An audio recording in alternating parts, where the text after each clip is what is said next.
এতিয়া বৰ্তমান 20 বছৰ আমি এঘৰীয়া হৈ আছোঁ। এইটো শংকৰদেৱ গুৰুজনাৰ হৰিনাম কীৰ্তন কৰাৰ কাৰণে কিমান মন্ত্ৰী আহি যায়, কিন্তু আমাৰ গাঁৱত অসমীয়া গাঁৱত আহি নাপায়। এইটোৱে আমাৰ দুৰ্ভাগ্য। অসমৰ এখন অসমীয়া গাঁৱৰ 25টা পৰিয়াল 20 বছৰে এঘৰীয়া হৈ কটাইছে দুৰ্দিনত।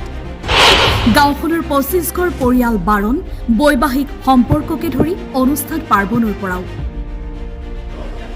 আপুনি চিন্তা কৰে, এখন গাঁৱৰ 200 পৰিয়ালে যদি আমাক 25 ঘৰক যদি এঘৰীয়া কৰি থৈ দিয়ে, কোনো ধৰণৰ আদান প্ৰদান অহা যোৱা বন্ধ থাকে।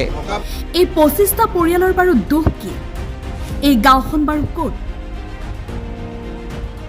গাঁওখনত পদধূলা পৰা নাই অসমীয়া মন্ত্ৰী, বিধায়ক, সাংসদৰ।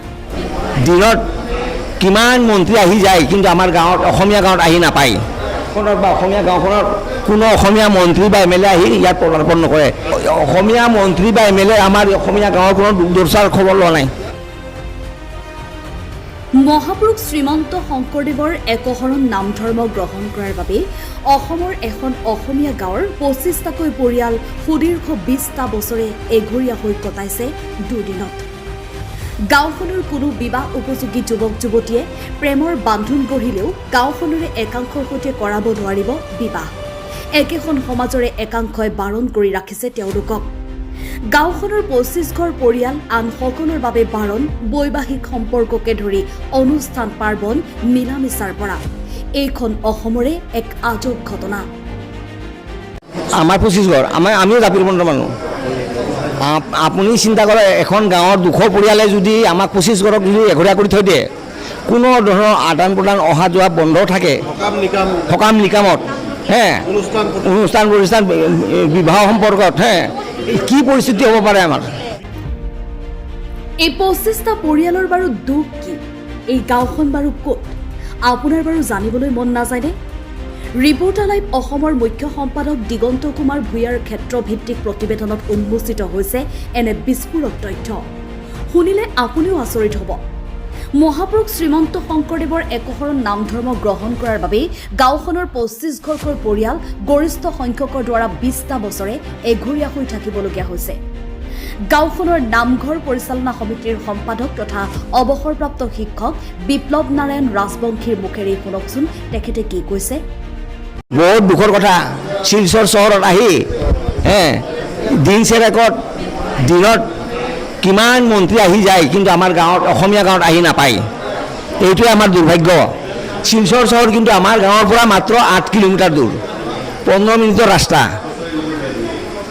এই ৰাস্তাত আমাৰ এই গাঁওখনত বা অসমীয়া গাঁওখনত কোনো অসমীয়া মন্ত্ৰী বা এম এল এ আহি ইয়াত পদাৰ্পণ নকৰে। অসমীয়া মন্ত্ৰী বা এম এল এ আমাৰ অসমীয়া গাঁৱৰ কোনো দুৰ্দশাৰ খবৰ লোৱা নাই। বৰাকৰ উদাৰবন্দ বিধানসভা সমষ্টিৰ এই গাঁওখনৰ নাম জাপিৰবন্দ। গাঁওখনত বসবাস কৰা অসমৰ ভূমিপুত্ৰ কোচ ৰাজবংশী 200 পৰিয়ালে। 200 পৰিয়ালৰ ভিতৰত 25টা পৰিয়াল সুদীৰ্ঘ 20 বছৰে হৈ পৰিছে বাকীসকলৰ যেন চিৰবৈৰী। অসমৰ থলুৱা জনগোষ্ঠীৰ মাজতে এনে বৈৰী ভাৱ আহি পৰি সুদীৰ্ঘ 20 বছৰে নিজৰ গাঁওখনতে এনেদৰেই এঘৰীয়া হৈ জীৱন জীৱিকাৰ সংগ্ৰামত ব্ৰতী হ'বলগীয়া হৈছে 25 পৰিয়ালৰ পুৰুষ মহিলা, যুৱক যুৱতী, কিশোৰ কিশোৰী। আমি হলো 25টা পৰিয়াল মাত্ৰ। 25টা পৰিয়ালক কিয় এঘৰীয়া কৰি ৰাখিছে? এইটো শংকৰদেৱ গুৰুজনাৰ হৰিনাম কীৰ্তন কৰাৰ কাৰণে। তেখেতৰ লগত মিলিলে আমি এইটো এৰিব লাগে। তেখেতলোকে কোনটো ধৰ্ম পালন কৰে? চৈতন্যপন্থীৰ ধৰ্ম, হৰে কৃষ্ণ। হৰে কৃষ্ণ ধৰ্ম পালন কৰে। আমি সেইটো বিৰোধিতা কৰা নাই।